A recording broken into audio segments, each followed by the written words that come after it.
Hello guys, welcome back again to my channel bersama saya Hansen di sini, dan seperti biasanya setiap harinya saya akan buatkan video seputar cryptocurrency. Apa kabar kalian hari ini semuanya? Semoga dalam keadaan yang baik-baik saja. Teman-teman, kita melihat Bitcoin melanjutkan konsolidasinya selama beberapa hari terakhir, dan saya tidak expect sebenarnya ada pergerakan yang terlalu masif sampai dengan hari Senin depan. Artinya karena kita berada di weekend kali ini, volume perdagangan terlihat sangat kecil, dan kita sepertinya hanya akan stuck di dalam range yang telah kita bahas di video kemarin. Tapi regardless, kita bakalan bahas di video hari ini bagaimana update-nya in terms of price action, jadi pastikan kalian stay tune terus sampai akhir video. Per hari ini kita melihat crypto global market cap itu di angka 3,99 triliun dolar, atau naik sekitar 0,41%. Kalau misalnya kita melihat top 10 coin sendiri, keadaannya juga dominan berwarna hijau, kenaikannya ranging antara 0, sekian persen hingga kurang lebih 3%. Yang menjadi top performer hari ini adalah Solana, kenaikannya 3,45% ke 193,23 dolar. So, itu adalah outlook sementara dari beberapa top coin yang ada. Sekarang kita langsung aja masuk ke beberapa data dan berita terbaru hari ini. Nah, teman-teman, karena kita sudah berada di hari Minggu lagi, kita mau cek untuk minggu depan kira-kira ada event dan data ekonomi penting apa yang perlu kita waspadai. Dan kalau misalnya kita perhatikan untuk minggu depan, ada beberapa yang menurut saya berpotensi untuk menghasilkan volatility lagi.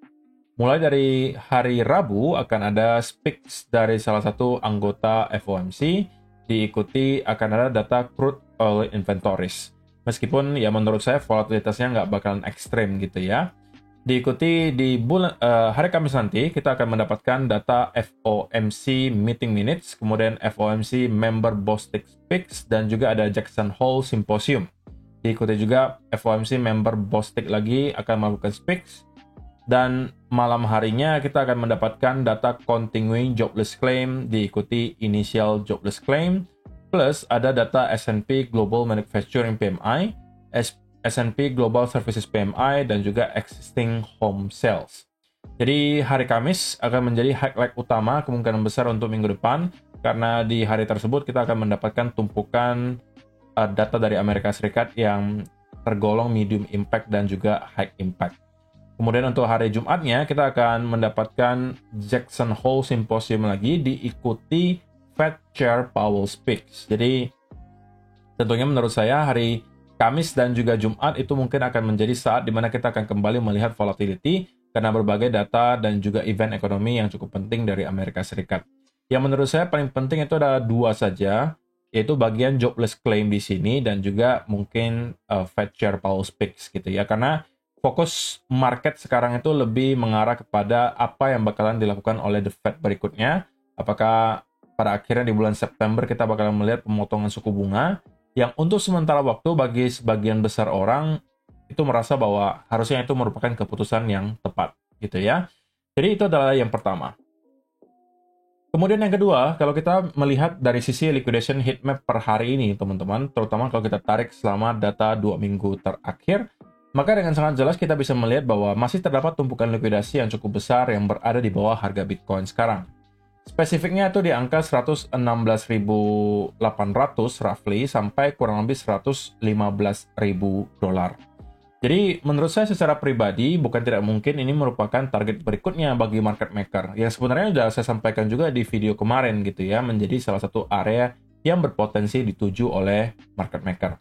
Tapi kalau misalnya kita melihat yang berada di atas harga Bitcoin, sekarang yang tumpukan likuidasi yang nggak kecil itu ada di sekitaran 119 sampai 120 ribu dolar, yang merupakan area range ya untuk Bitcoin sekarang. 120 sampai dengan 116 itu adalah range untuk major support dan juga resistance bagi Bitcoin sekarang.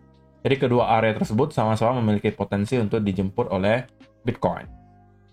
Yang bakalan kita tentunya cari clue-nya lebih lanjut nanti dari segi price action. Nah, perlu saya ingatkan kembali teman-teman bahwa eksklusif giveaway season kedua telah officially dimulai. Setelah kemarin, tanggal 15 Agustus, season pertama telah selesai. Ada orang yang berhasil mendapatkan MacBook Air M4, ada yang mendapatkan iPhone 16, ada yang mendapatkan 1 juta rupiah. Kemudian ada tentunya juga hadiah dari prize pool yang sudah juga dibagikan harusnya dalam beberapa hari ke depan oleh tim dari Marjek sendiri. Dan season kedua ini, kita juga akan mengadakan event yang kurang lebih serupa, di mana teman-teman akan bisa mendapatkan hadiah langsung tanpa diundi, kalau misalnya kalian berhasil untuk hit ke certain volume. Stepnya cuma 3, kalian tinggal mendaftar ke Marjex, kemudian kalian trade, dan juga tinggal bawa pulang hadiahnya. Nah, di sini hadiahnya kalian bisa baca sendiri ya, ada beberapa yang bisa kalian menangkan, selain daripada hadiah prize pool ya, yang juga minimal $1.000. Kalau misalnya kalian hit personal volume sampai 500.000, kalian akan dapatkan 1 juta rupiah, 1 juta volume kalian dapatkan iPad 10, 2 juta volume kalian bisa milih antara iPhone 16 atau Samsung 25 Plus, 3 juta volume MacBook Air M4, dan juga 4 juta volume ada iPhone 16 Pro Max 256GB atau Samsung J Fold 6 256GB gitu ya. Dan per hari ini kita sudah melihat ada beberapa yang join ke event kali ini, dan ini adalah update-nya untuk sementara waktu. Sudah ada mungkin kurang lebih 10 user ID yang telah start untuk farming volume. Waktunya masih sangat panjang teman-teman, masih hingga tanggal 23 September, jadi masih lebih dari sebulan. Kalau teman-teman yang kemarin merasa telat ikutan event sebelumnya, mungkin bisa start untuk farming volume dari sekarang, karena waktunya masih sangat panjang, gitu ya. Jadi kalau pengen ikutan, link pendaftaran Marjex-nya sudah ada di kolom description box di bawah. Oke, teman-teman, kalau kita langsung masuk ke chart-nya Bitcoin sekarang, kita bisa melihat bahwa selama 24 jam terakhir sebenarnya bisa kita simpulkan bahwa pergerakan market itu sangat-sangat kecil volatilitasnya, volumenya tidak ada, dan kita cenderung hanya terkonsolidasi. Oke? Dan saya sudah sampaikan di video mungkin kemarin bahwa kita mungkin nggak bisa expect pergerakan yang terlalu masif di Bitcoin selama beberapa hari ke depan. Meskipun kalau kita sudah masuk lagi ke weekdays, saya rasa kita masih akan terkonsolidasi selama beberapa waktu di sekitaran range 120 sampai kurang lebih $116.000. Dan semakin panjang konsolidasi yang kita lihat di dalam range ini, sekali lagi itu semakin memperbesar chance bahwa kita akan mengalami push berikutnya lagi ke bawah. Minimum menurut saya akan hit ke kurang lebih 116 sampai kurang lebih $114.000. Di sekitaran area ini terdapat banyak sekali tumpukan likuidasi yang telah saya sampaikan juga di video kemarin, yang menurut saya akan menjadi potensi yang besar untuk dituju oleh market maker. Meskipun untuk jangka pendek banget atau short term banget, kita mendapatkan ada indikasi yang sebenarnya tidak jelek gitu ya, ada indikasi yang cukup positif. Setelah beberapa waktu kita terkonsolidasi di sekitaran range 118.000 sampai 117.000 di sini, pada akhirnya kita sepertinya berpotensi untuk memvalidasi pattern double bottom di sini, teman-teman. Yang neckline-nya itu berada di kurang lebih 118.000.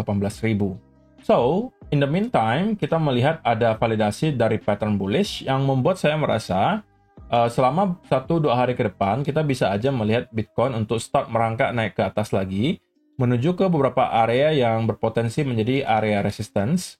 Ada 2 trendline yang mungkin bisa kita bentuk di sini. Ini adalah trendline pertama. Ini sepertinya juga telah berhasil kita break ya. Jadi ini bisa menjadi target kedua, yaitu adalah area trendline yang berada di kurang lebih 118.900. Kalau misalnya ini berhasil kita breakout, teman-teman, maka kita bisa melihat Bitcoin untuk start lagi nge-retest ke area 120 sampai $121.000. Tetapi selama area tersebut belum mampu kita reclaim sebagai area support, maka saya tetap expect bahwa area ini bakalan ada rejection lagi, dan kemudian kita bakalan start untuk mendapatkan sell off kembali. Nah, kenapa saya lebih cenderung mengarah ke bearish untuk beberapa mungkin 1-2 minggu ke depan, teman-teman? Karena kalau kita zoom out ke time frame yang lebih besar, baik itu di 4 hour maupun di daily chart, dua-duanya itu masih menunjukkan bahwa indikasinya lebih kuat market itu masih dikuasai oleh sellers, bukan buyers. Artinya, sekarang selling momentum itu lebih kuat daripada buying momentum. Otomatis, itu memperbesar probabilitas bahwa apa yang bakalan kita lihat berikutnya adalah pelanjutan penurunan. Oke? Di 4 hour sudah sangat jelas kita melihat bahwa selling pressure yang terjadi di sini itu dibarengi oleh volume yang cukup memadai. Kemudian setelah terjadi sell off tersebut, kita tidak lagi berhasil untuk mendapatkan ada bounce yang signifikan, menunjukkan bahwa kita hanya terkonsolidasi di sekitaran area ini. Dan itu bisa jadi clue bahwa kita akan melanjutkan penurunan, meskipun in the short term kita bisa nge-retest ke 120.000, tapi itu hanya bagian dari konsolidasi menurut saya. Oke, kalau misalnya kita zoom out ke time frame yang daily, sama juga. Teman-teman juga bisa melihat bahwa kita mendapatkan ada 2 daily candle yang terlihat sangat bearish gitu ya. Terutama yang ini, karena ini bearish engulfing candle yang cukup panjang, menunjukkan bahwa selling pressure pada saat itu sangat besar, dan kita kembali berhasil untuk jebol di bawah 120.000, yang sebelumnya merupakan area major resistance yang berhasil kita break, tapi itu hanya fake out, dan kita kemudian kembali reclaim. Maka kita bisa simpulkan bahwa area ini sekarang harusnya akan kembali kita jadikan sebagai major resistance, dan kita akan bermain di sekitaran area ini, dan berpotensi untuk sedikit fake out ke bawah. Ini adalah best case scenario-nya ya teman-teman. Atau senario terbaiknya adalah kita fake out sedikit ke bawah, kurang lebih nyampe ke kurang lebih $114.000, and then start untuk kembali reclaim di atas 116.000, dan kemudian start untuk kembali mendapatkan momentum. Ini bisa menjadi salah satu potensi senario yang paling ideal untuk teman-teman yang merupakan investor tentunya. Karena ya, kalau kalian investing, harusnya kalian mengharapkan Bitcoin untuk terus mengalami kenaikan dari sini gitu ya. Dan itu bukan tidak mungkin terjadi, karena itu bisa aja membuat kita membentuk yang namanya rising channel gitu ya. Atau biasa orang sebut sebagai running flat. Bebas yang mana aja, dan itu hasilnya tetap akan bisa bullish, tapi itu dengan catatan kita nge-respect ke kedua trendline ini. Oke, and then kita bisa breakout di atas area trendline tersebut. Maka itu akan memvalidasi running flat-nya. Tapi sekali lagi, konsolidasi untuk bullish trend itu ragamnya banyak sekali teman-teman. Variasinya banyak sekali. Tidak hanya running flat seperti yang baru saja saya sebutkan, tapi bisa aja juga dalam bentuk expanding flat gitu ya. Ini juga bisa. Jadi selama area 110 sampai 108.000 di sini itu tidak berhasil kita jebol, maka saya masih cenderung merasa bahwa Bitcoin itu belum menemukan cycle top kali ini, teman-teman. Tapi hanya terhenti untuk sementara, mengambil momentum lagi, untuk kemudian breakout ke area all-time high yang baru. Oke? Saya rasa itu aja sih, teman-teman, yang perlu saya sampaikan di video hari ini. Pada kesimpulannya adalah, short term banget, kita bisa melihat Bitcoin untuk start merangkak naik ke atas karena telah berhasil memvalidasi pattern double bottom di sini. Target yang menurut saya paling pertama adalah di 119.000 sekarang kurang lebih. Kalau itu kita break, maka kita bisa melihat Bitcoin untuk menuju ke 120 sampai 121. Tapi kenaikan yang kita lihat di sini menurut saya hanya bagian dari konsolidasi besar untuk kita meneruskan penurunan ke bawah menuju ke area minimum 116 sampai 114.000 dolar. Nah, satu hal yang mungkin bisa menginvalidasi senario bearish kita adalah kalau misalnya secara tiba-tiba Bitcoin bisa mendapatkan momentum yang impulsif, and then start untuk mendapatkan bullish continuation pattern di atas angka 120.000 dolar, oke, itu bisa menginvalidasi senario bearish kita. Tapi selama hal itu belum terjadi, maka bias saya untuk beberapa minggu ke depan itu masih cenderung bearish untuk Bitcoin. Oke? So, itu aja. Terima kasih untuk teman-teman yang telah menonton sampai selesai. See you in the next video. Bye-bye.